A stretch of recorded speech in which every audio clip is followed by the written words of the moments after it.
أكيد. إليك قصة رعب قصيرة باللهجة المغربية. عنوان القصة: الدار المسكونة. كان واحد الشاب سميته ياسين، شرى دار قديمة في المدينة القديمة ديال فاس. التمن كان زوين بزاف، وحتى البلاصة كانت هادئة، ولكن الناس في الحومة كيقولوا عليه راه دار مسكونة. ياسين ما كانش كيطيق في هاد الهضرة، وقال في راسه: أنا ما نخاف غير من الله، هادشي ديال الجنون غير خرافات. في النهار الأول كل شي كان عادي، لكن في الليلة الثانية بدأ يسمع شي حوايج غريبة. شي خطوات كتدور في السطح، وباب الكوزينة كيتحل بوحده، والصوت ديال مرة كتبكي في الدار. ياسين خرج يشوف شنو كاين، ولكن ما لقى حتى شي حد. رجع ينعس وهو مشوش.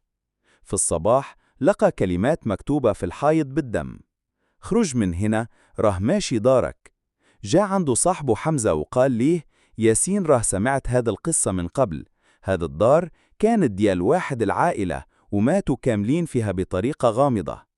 من ذاك النهار والناس كي يسمعوا أصوات وكيشوفوا خيالات في الغرف. ياسين قرر يبقى ليلة أخرى، ولكن دارت عليه الدار. في وسط الليل تصور مرة لابسة كفن بيض واقفة قدام بيته، وكيتقرب ليه بشوية بشوية، حتى بدأ يحس برجليه ماتين، ما قدرش يتحرك.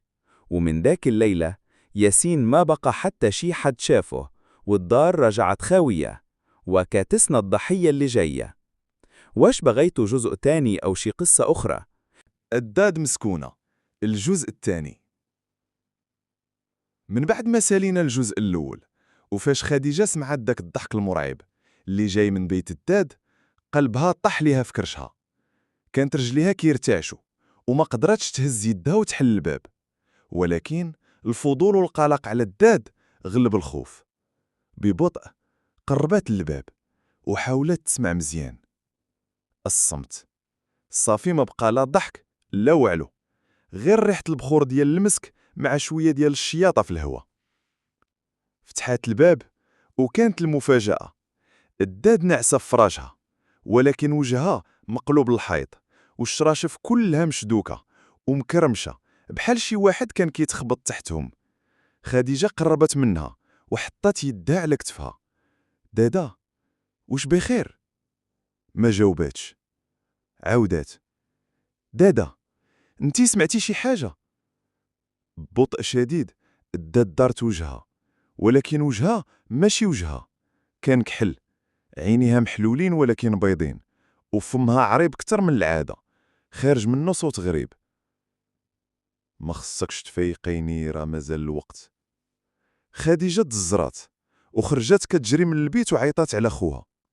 سعيد جا كيجري من الطابق التحتاني الدار لخوتو النعاس وطلع عند خديجة وهي كتغوت: الداد راه ماشي هي، راه فيها شي حاجة.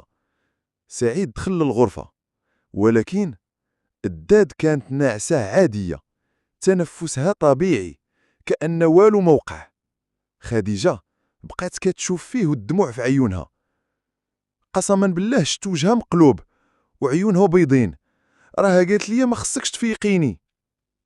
سعيد قال: ربما كنتي كتنعسي وخيلتي، ولا كان عندك كابوس.